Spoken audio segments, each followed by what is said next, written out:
मैंने फौरन कहा, तो बच्चा 15 अक्टूबर की तारीख तुम्हारे लिए मनहूस है। तुम इस काम को 14 अक्टूबर की रोज रात के 12 बजे तक करो तो ज्यादा अच्छा है, वरना नुकसान उठाना पड़ेगा।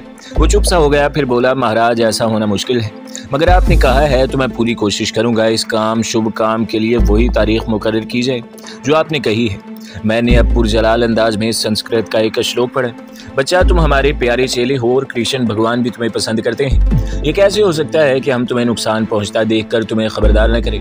तुम जिन लोगों को यहाँ से बाहर भारत माता की सेवा करने, अपने मुल्क भारतवर्ष के लिए जाने कुर्बान करने के लिए भेजते हो, इनके बारे में श्री कृष्ण जी ने मुझे सपने में आकर सब कुछ बता दिया है। कृष्ण महाराज का रथ तुम्हारे आदमियों के साथ साथ चल रहा होता है। तुम सब श्री कृष्ण जी के त्रिशूल की हिफाजत में होते हो। बस इन लोगों को 14 अक्टूबर को रवाना करो। मैंने सारी बात खोल दी थी। इस वक्त लोहा गर्म था और जरूरत इस बात की थी कि मैं जरब लगा दूं। एक ना एक रोज तो मुझे ऐसा करना ही था। अब मैं ज्यादा देर तक नयाम पुली का मुंह नहीं तक सकता था। नयाम पुली ने ये सुनकर कोई हैरत जाहिर न की, अलबत्ता वो कुछ घबरा सा गया। फौरन हाथ बांध कर बोला, महाराज मैं आपसे एक विनती करूंगा कि ये बात किसी दूसरे शख्स के आगे न करना। इसी में हमारे भारत देश की बेहतरी है। मैंने इसी पुरजलाल लहजे में कहा, क्या तुम समझते हो कि तुम ही देशभगत हो? श्री कृष्ण जी से बढ़कर कौन देशभगत होगा? और मैं इनका चेला हूँ। मेरी सारी जिंदगी भारत माता की सेवा में गुजरी है। मैं किसी से इसका जिक्र क्यों करने लगा? मुझे बताओ तुम्हारा दुश्मन कौन है? मैं इसे अपने मंत्रों से भस्म करके रख दूंगा। जाओ तुम अपने काम की शुरुआत 14 अक्टूबर से करो। 15 अक्टूबर की तारीख को बदल दो। ये तारीख भारत माता के लिए शुभ नहीं है। वो मेरे पाँव छूकर चला गया। अगले रोज मेरे एजेंट ने मुझे बताया कि पाकिस्तान दुश्मन तंजीम ने अपने तकरीबकारों को पाकिस्तान भेजने की तारीख 15 से बदलकर 16 अक्टूबर कर दी है। मैं तकरीबकारों के इस दस्ते को नहीं रोक सकता था, लेकिन दिल में अहद कर लिया कि तकरीबकारों का अगला दस्ता पाकिस्तान नहीं पहुंचेगा। इस सिलसिले में मैंने अपनी सरगर्मियां तेज कर दी। नयाम पुली ने घर से अपनी खुफिया तंजीम के बारे में खुलकर बात नहीं की थी और मुझे मालूम था कि वो करेगा भी नहीं। मैंने भी बात खोलना मुनासिब नहीं समझा था, लेकिन दरे पर्दा हम एक दूसरे के राजदार बन चुके थे। नयाम पुली ने मुझसे मशवरा लिए बगैर कोई कदम नहीं उठाया था। अभी तक इसकी जुबान से मैंने कर्नल डेविड का नाम भी नहीं सुना था। 16 अक्टूबर का दिन गुजर गया। तकरीबकारों का दस्ता बाहिफाजत अपने टारगेट पर पहुंच गया था। नयाम पुली बड़ा खुश था कि वो 15 अक्टूबर के दिन के होने वाली तबाही से बच गया। हालांकि ऐसी कोई बात नहीं थी। अगर वो 15 अक्टूबर को अपने आदमी रवाना करते तब भी वो अपनी मंजिल पर पहुंच जाती, लेकिन इस पर मेरा एतमाद और ज़्यादा पुख्ता हो गया था जब एजेंट ने मुझे बताया कि यहूदी कर्नल और नयाम पुली की निगरानी में इंडियन तकरीबकारों के दूसरे ग्रुप की तरबियत शुरू हो गई है। तो मैंने अपने गन का रुख खुफिया कोड की तरफ फेर दिया। अब हमले का वक्त आ गया था। तकरीबकारों के इस ग्रुप की किस्मत में पाकिस्तान पहुँचना नहीं लिखा था। मैं घंटों फ्लैट में बैठा गहरी सोच में गुम रहता। कभी बेचैनी से उठकर टहलने लगता। कॉफ़ी पर कॉफ़ी चढ़ा जाता, मगर नयाम पुली को अपने दाम मिलाने की कोई तरकीब जहन में नहीं आ रही थी। कोड मालूम करने के लिए नयाम पुली के साथ इस मुकाम तक जाना ज़रूरी था जहां उन्होंने खुफिया कोड की कॉपी छुपा कर रखी हुई है। कोड नंबर तो ज़बानी याद हो जाता है, मगर बातचीत के लिए कोड के अल्फाज किसी पॉकेट बुक या कॉपी पर अलहदा लिख कर रख लिए जाते हैं और किसी लंबे पैगाम को इन अल्फाज की मदद से डिकोड किया जाता है। एक दिन इसी सोच विचार में गुजर गया। दूसरे दिन दोपहर को मैंने थोड़ा बहुत खाना बनाकर खाया और एक फ्रांसीसी फैशन मैगजीन लेकर बिस्तर पर लेट कर पढ़ने लगा। मैं कुछ देर के लिए जहन को बिल्कुल खाली कर देना चाहता था ताकि जहन को सुकून पहुंचा सकूं। मैंने एक तस्वीर में एक लड़की को देखा कि गले में हिंदू साधुओं जैसी माला पहने साहिल समुंदर पर एक चट्टान के पास बैठी है। इसके एक बाजू पर चांदी का तावीज़ बंधा है। ये तावीज़ फैशन के तौर पर बांधा गया था। एक ख्याल बिजली की तरह मेरे जहन में चमक गया। मैं जल्दी से उठ बैठा। रिसाले को बिस्तर पर रखकर तस्वीर को गौर से देखने लगा। एक ख्याल अब पूरी तफसील के साथ मेरे सामने आ गया था। रात को मैंने अपने एजेंट को कहा कि फ़ौरन मेरे पास है। मैंने जब इसे अपने ख्याल से आगाह किया तो वो मेरी तरफ देखता रह गया। कहने लगा, इसमें 50% चांस है। मैंने कहा, हमें इसी तरकीब पर इन्हसार करना होगा। आखिर ये शख्स अपने पहले ग्रुप वालों से कोड में कभी न कभी तो बात ज़रूर करेगा। एजेंट से सिगार का कश लेते हुए अपनी आंखें बंद कर लीं, फिर बोला, ठीक है, कल तुम्हें इसी वक्त तुम्हारा मतलूबा तावीज़ मिल जाएगा। दूसरे दिन रात को वादे के मुताबिक अपना एजेंट एक छोटे साइज़ का चौकोर तावीज़ लेकर आ गया। इस तावीज़ के साथ डोरी बंधी हुई थी। इस पर काले पतले चमड़े का गिलाफ चढ़ा हुआ था और ऊपर संस्कृत में लफ्ज़ ओम कुंदा हुआ था। मैंने इससे पूछा, इसके अंदर टेप मौजूद है? एजेंट ने तावीज़ की पुश्त पर उंगली रखते हुए कहा, बेहद हसास और छोटा माइक्रो वीडियो टेप रिकॉर्डर यहाँ तावीज़ के अंदर बंद कर दिया गया है। ये रेडियो व्यूज़ के ज़रिए आवाज़ को रिकॉर्ड करेगा। इसमें कोई टेप नहीं कि जो एक बार शुरू होकर ख़त्म हो जाए। इसमें जदीद तरीन इलेक्ट्रॉनिक सिस्टम की निसफ इंच से भी छोटी माइक्रो प्लेट लगी है जो एक बरस तक 1000 आवाज़ों को फ़ी सेकंड मुसलसल रिकॉर्ड कर सकती है। इसे चलाने के लिए हमें सिर्फ तावीज़ के इस कोने को ज़रा सा दबा देना होगा। एजेंट मेरे इस तरीक़ेकार से कुछ ज़्यादा मुतमईन नहीं था। इसका ख्याल था कि हो सकता है वायरलेस पर कोड ज़ुबान में नयाम पुली के बजाय कर्नल खुद बात करता हूँ। मैंने कहा कि ये रिस्क तो लेना ही पड़ेगा। मैंने माइक्रोवेव तावीज़ को संभाल कर रख लिया। जब अपना एजेंट चला गया तो मैंने डायल पर नयाम पुली का दिया हुआ ख़ास नंबर घुमाकर रिसीवर कान के साथ लगा दिया। दूसरी तरफ घंटी बज रही थी, फिर मुझे नयाम पुली की आवाज़ सुनाई दी। इसने फ्रांसीसी ज़ुबान में कुछ कहा जो मेरी समझ में ना आए।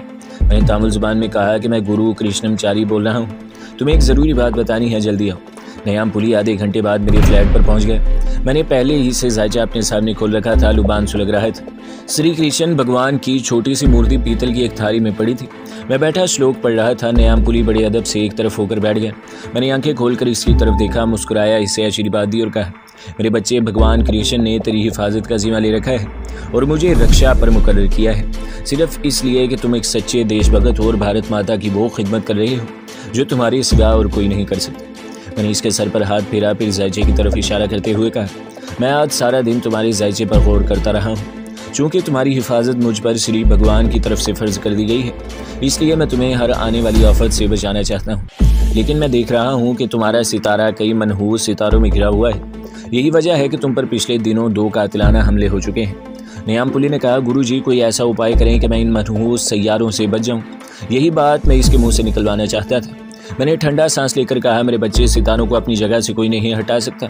मनहूस सितारों के असरात को भी कोई नहीं रोक सकता।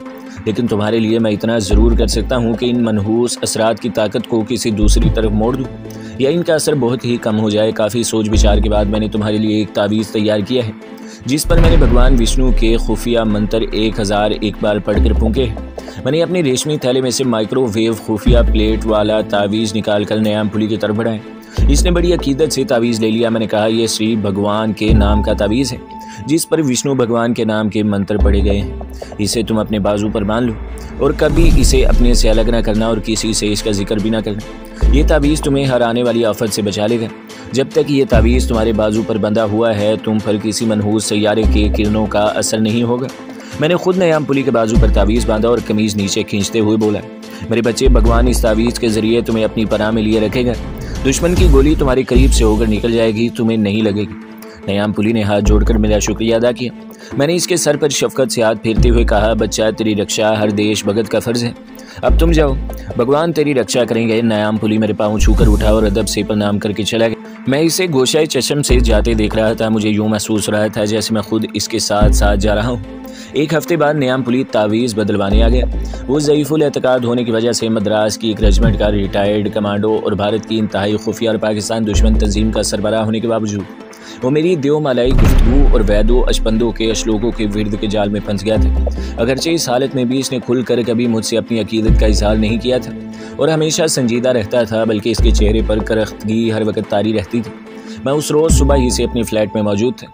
एजेंट ने मुझे रात को ही फ़ोन पर मुत्तला कर दिया था कि वो कल रात आएगी। जब दिन डूब गया और पेरिस की रोशनियाँ जगमगाने लगीं तो मैंने पूजा की सामग्री तैयार कर ली। लोबान सुलगाई, फूल फल थाली में सजाए, माथे पर तिलक लगाए और गेरवे कपड़े में सामग्री की थाली के साथ बैठकर नयाम पुली का इंतज़ार करने लगा। 7 बज रहे थे कि दरवाजे की घंटी बजी। मैंने बुलंद आवाज़ में कहा, अंदर आ जाओ बेटा। ये नयाम पुली ही था। इसने जैकेट और पतलून पहन रखी थी। फ्लैट में दाखिल होते ही इसने दरवाज़ा बंद करके मुझे प्रणाम किया। मैंने मुस्कुराते हुए बड़ी शफकत से हाथ उठाकर इसे दुआएं दी। आ जाओ बेटा, मुझे मेरे ज्ञान ने बता दिया है कि तुम आ रहे हो। आओ मेरे पास बैठ जाओ। ये लो श्री कृष्ण भगवान का प्रसाद चखो। और मैंने सामग्री की थाली में से 2-4 अंगूर उठाकर नयाम पुली को दिए। मैंने आंखें बंद कर ली। 1 मिनट तक तामिल ज़ुबान में गीता के बड़े सही श्लोक पढ़ता रहा। फिर आंखें खोलकर नयाम पुली पर निगाह डाली और अपनी संदूकसी में से दूसरा तावीज़ निकाल कर इसे थमा दिया। ये लो बेटा, पहले वाला तावीज़ उतार कर ये पहन लो। भगवान तेरी रक्षा करेंगे और मंगल स्यारे के बदअसरात तुम पर नहीं पड़ने देंगे। नयाम पुली ने आस्तीन चढ़ाकर अपने बाजू से दिया हुआ पहले वाला तावीज़ उतार कर मेरे पास रख दिया और मैंने दूसरा तावीज़ इसके बाजू पर बांध दिया। 1 हफ्ते बाद इसे भी बदल दूंगा। इसके बाद मंगल के बदअसरात देखकर तुम्हें बताऊंगा कि अब तुम्हें इन उपायों की ज़रूरत है या नहीं। नयाम पुली कहने लगा, महाराज, लगता है श्री कृष्ण भगवान मेरी रक्षा कर रहे हैं। पिछले दिनों मेरे साथ कोई घटना नहीं घटी। मैंने खुश होकर जवाब दिया, मेरे बच्चे, हरे कृष्णा हरे रामा के श्लोकों में तीर का असर होता है। अब तुम जाओ, अगले हफ्ते आना, मेरी पूजा का वक़्त हो रहा है। नयाम पुली बड़े अदब से प्रणाम करके चला गया। मैंने दूसरा तावीज़ इस ख्याल से इसके बाजू पर बांधा था कि अगर पहले वाले तावीज़ पर इसकी कोई भी गुफ्तगू रिकॉर्ड न हुई हो तो दूसरा तावीज़ ये फरीज़ा अंजाम दे दे। नयाम पुली के जाने के बाद मैं जानबूझकर कुछ देर तक यूं ही बैठा श्लोक पढ़ता रहा। फिर उठा, अपने बेडरूम में जाकर अपने एजेंट को फ़ोन किया। घंटी बज रही थी, मालूम होता था कि वो मेरी तरफ चल पड़ा है। मैंने रिसीवर रख दिया और निशिस्तगाह में आकर सामग्री के आगे आलती पालती मार कर बैठ गया। नयाम पुली के बाजू से उतारा हुआ तावीज़ मैंने संदूकची में रख लिया था। वक्त गुजरता चला गया। जब रात के 8 बज गए तो मैं उठकर किचन में गया, कॉफ़ी और सैंडविच बनाने लगा। इतने में दरवाजे की घंटी बजी। मैंने किचन से निकलकर दरवाज़ा खोला तो वो हेड को आगे करता हुआ कमरे में घुस आया। दरवाज़ा लॉक कर दो, इसने मेरे बेडरूम की तरफ बढ़ते हुए कहा। क्या वो आया? बेडरूम में पहुंचकर इसने पूछा। हाँ, मैंने जवाब दिया। तावीज़ लाओ। मैं संदूकची में से तावीज़ निकाल कर इसके पास ले आया। इसने तावीज़ खोलकर छोटे से कैप्सूल जितना माइक्रो टेप रिकॉर्डर निकाला और सफ़ेद कागज़ में लपेट कर अपनी जेब में रख लिया। तावीज़ को इसी तरह दोबारा बंद करके मेरे हवाले कर दो। इसे इसी जगह संदूकची में डाल दो और मेरे जाने के आधे घंटे बाद ठिकाने पर आ जाओ। वो चला गया। आधे घंटे बाद मैंने भी कपड़े बदले, जैकेट के ऊपर रेनकोट पहना, सर पर झुके हुए छज्जे वाला हैट और जेब में भरा हुआ पिस्तौल रखा और खुफिया ठिकाने की तरफ चल दिया, जो पेरिस के मज़ाफ़ात में एक तहखाने की शक्ल में था। ये एक ऐसे गड्ढे के पास बनाया गया था जहाँ शहर का सारा कूड़ा करकट लाकर डंप किया जाता था। मैं वहाँ पहुँचा तो एजेंट पहले से मेरा मुंतज़िर था। इसकी मुस्कुराहट से मुझे यकीन हो गया कि हम अपने मंसूबे में कामयाब हो गए हैं।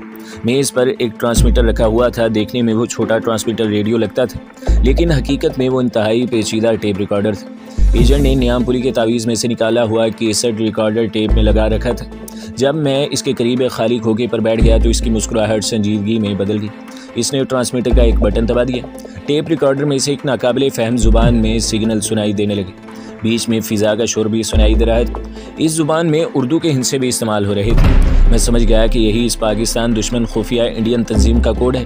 मेरी समझ में कुछ नहीं आ रहा था, मगर मैं बड़े गौर से इन सिग्नलों को सुन रहा था। ये सिग्नल एक मुकालमे की शक्ल में दोनों तरफ से दिए जा रहे थे। इसका दौरानिया 1 मिनट 35 सेकंड का था। एजेंट ने रिकॉर्डर बंद कर दिया और जेब से सिगार निकाल कर सुलगा लिया। ये इस तंजीम का खुफिया कोड है। इन सिग्नल्स का तबादला पेरिस और जम्मू के दरमियान हो रहा था। क्या तुम इन्हें समझ गए हो?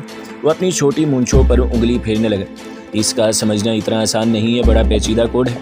इसके लिए मुझे वक्त दरकार है। वैसे अपने मंसूबे में हमें 99% कामयाबी हासिल हो गई है। अब सिर्फ इस कोड को डीकोड करना ही बाकी रह गया है, जो एक दिन में कर लूँगा। इसने बारीक टेप रिवाइंड करने के बाद दोबारा बटन दबा दिया। वही सिग्नल फिर सुनाई देने लगा। इसने की जगह टेप बंद कर दिया। क्या तुम इस आवाज़ को पहचानते हो, जो आवाज़ पेरिस से सिग्नल दे रही है? इसने टेप को ज़रा पीछे करके दोबारा चलाई। मैं ज़ुबान तो नहीं समझ रहा था, मगर आवाज़ मैंने पहचान ली। ये नयाम पुली की आवाज़ थी। जब मैंने इसे बताया कि नयाम पुली की आवाज़ है तो इसकी आंखों में एक चमक सी नमूदार हुई। मेरे कंधे पर हाथ रखकर बोला, मेरे दोस्त, अब कोई तखरीबकार पाकिस्तान में दाखिल होकर तखरीबकारी नहीं कर सकेगा। हम इन वतन दुश्मनों को इन्हीं की सरजमीन में दफन कर देंगे।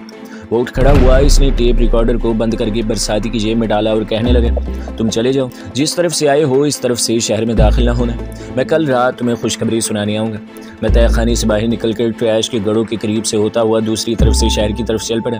अब मैं बेचैनी से दूसरी रात का इंतज़ार कर रहा था। मुझे यकीन था कि अपना एजेंट दुश्मन के कोड को डीकोड कर लेगा और हम दुश्मन के कोड से वाकिफ़ हो जाएंगे, क्योंकि इतना मुझे बताया गया था कि ये एजेंट सिग्नल्स की खसूसी डिसाइफरिंग ट्रेनिंग हासिल कर चुका है और अपने काम का बड़ा माहिर है। वो दूसरी रात 11 बजे के करीब आया। इसका चेहरा ही बता रहा था कि इसने दुश्मन के कोड को डिकोड कर लिया है। हम बेडरूम में बैठ गए। इसने जेब से एक स्याह रंग की नोटबुक निकाल कर खोली, जिसकी 6 सफ़ों पर इन सिग्नल्स की उर्दू में इबारत लिखी हुई थी, जिनका तबादला दुश्मन तंजीम के दरमियान हुआ था। इनमें जम्मू सिग्नल्स हेडक्वार्टर को पैगाम दिया गया था कि 6 तखरीबकारों की ट्रेनिंग मुकम्मल हो चुकी है और इन्हें फ़लाँ तारीख को फ्रांस से दिल्ली रवाना कर दिया जाएगा। दूसरी तरफ से ये कहा गया था कि हम फ़लाँ तारीख को तखरीबकारों को दिल्ली से मौसूल करके वहीं से इन्हें खसूसी तैयारे में सवार करवाकर जम्मू की पहाड़ियों की तरफ रवाना कर देंगे।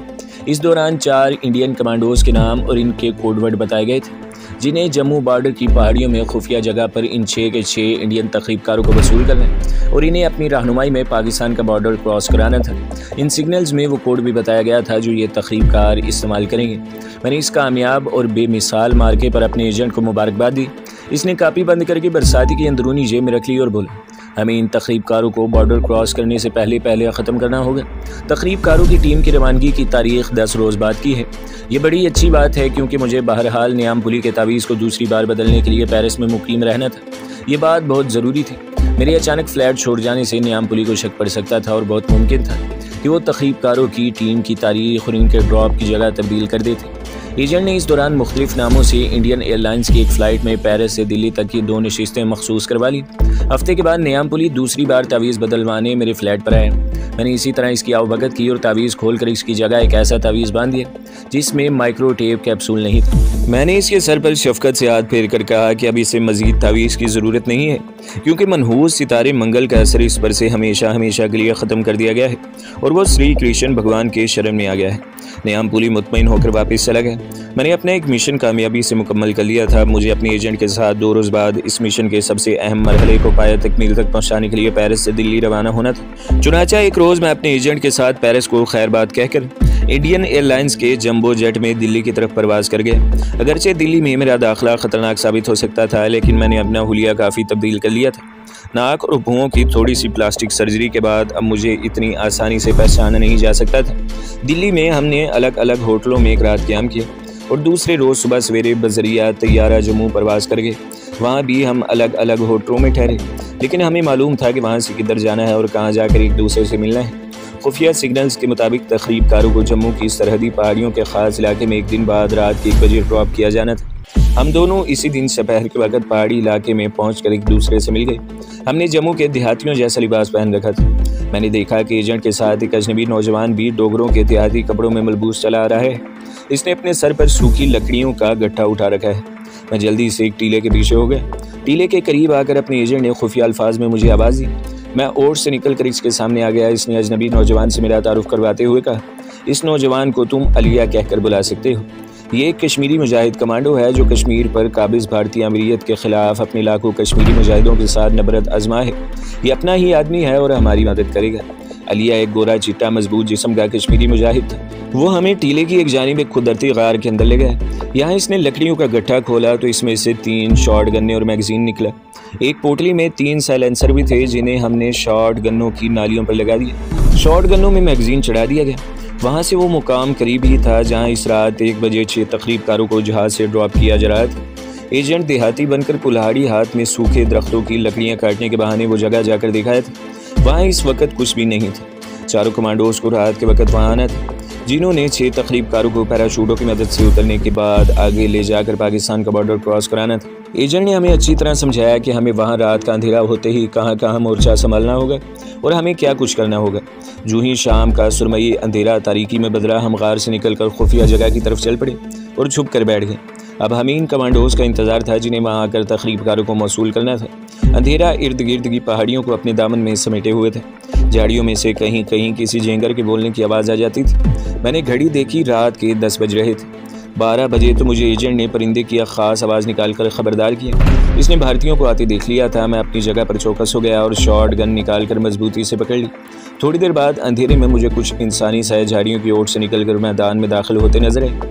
ये भारतीय फौजी ही थे जो बड़ी बेफिक्री से चले आ रहे थे। एक आदमी ने कंधे पर कुछ उठा रखा था। यकीनन ये वायरलेस सेट था जिससे उन्हें ऊपर जहाज़ के पायलट को सब ठीक है का सिग्नल देना था। हमें बताया गया था कि किस वक्त इन इंडियन कमांडोज पर अचानक फायर करना है। भारतीय फौजी अब खुली जगह पर आकर रुक गए। वो आपस में बेफिक्री से बातें कर रहे थे। इनका अपना इलाका था और इन्हें यहाँ ऑल क्लियर का इशारा मिल चुका था। ठीक इसी वक्त सामने वाले टीले की तरफ से एक परिंदे की आवाज़ आई। एजेंट का इशारा था कि ऑपरेशन शुरू कर दिया जाए। आवाज़ सुनते ही मैंने खुफिया जगह की तरफ रेंगना शुरू कर दिया और खाली मैदान के किनारे पर पहुंचकर रुक गया। यहाँ से मुझे चारों फौजियों के सिरों की टोपियाँ तक नजर आने लगी थी। मैंने शॉटगन सीधी करके एक भारतीय का निशाना ले लिया और मुझे दूसरे सिग्नल का इंतज़ार था। दूसरे टीले से परिंदे के बोलने की मखसूस आवाज़ सुनाई दी। इसके साथ ही 3 शॉट गन्नों की आवाज़ एक साथ रात के अंधेरे में बुलंद हुई। तीनों फौजी अपनी अपनी जगह पर से उछले और नीचे गिर गए। चौथा फौजी एकदम नीचे हो गया। मुझे इसके भागते कदमों की आवाज़ सुनाई दी। दूसरी तरफ से एक और फायर हुआ, मगर फौजी के भागते कदमों की आवाज़ अब भी आ रही थी। यह आवाज़ मेरी तरफ बढ़ रही थी। मैं अपनी जगह पर लेटे लेटे 2-3 लुढ़कियाँ खाता अपने बाएं जानिब झाड़ियों में हो गया और दुश्मन का इंतज़ार करने लगा। फौजी तेज़ तेज़ कदमों से दौड़ता जब मेरे करीब से निकला तो मैंने इसकी पीठ पर यके बाद दीगरे 2 फायर कर दिए। वो मुंह के बल गिरा। एजेंट और अलिया भी दौड़कर मेरे पास आ गए। हमने चारों लाशों को घसीट कर एक करीब गड्ढे में डालकर ऊपर पत्थर और सूखे पत्ते डाल दिए। इस काम से फारिग होकर हम खुली जगह पर आ गए। वहाँ इन इंडियन फौजियों ने एक ट्रांसमीटर सेट रखा हुआ था जिसका एंटीना बाहर निकला हुआ था। करीब ही एक थैला पड़ा था। इसको खोल कर देखा। इसमें 4 रिवॉल्वर, एक टॉर्च और गोलियां। एजेंट ने अलिया से कहा, ये रिवॉल्वरों का थैला भी वहीं गड्ढे में लाशों के पास ज़मीन में दबा दो और लाशों को एक बार फिर चेक कर ले। अलिया थाला लेकर गेड़े की तरफ चल दिया। एजेंट खामोश था, अलबत्ता इसकी उंगलियां बड़ी फुर्ती से वायरलेस सेट के मुख्तलिफ बटन दबा रही थी। सेट में से शां शां की आवाज़ें आने लगी। इसने सेट को एक ख़ास फ्रीक्वेंसी पर लगाकर बंद कर दिया। अलिया वापस आ गया। वो झुक कर हमारे पास आकर अंधेरे में बैठ गया। तो दोस्तों, अगली किस्त सुनने के लिए हमारे चैनल को सब्सक्राइब करें, वीडियो को लाइक करें और बेल के आइकन को भी दबा दें ताकि हर जो आने वाली वीडियोज़ है वो आपको सबसे पहले मिलती रहे।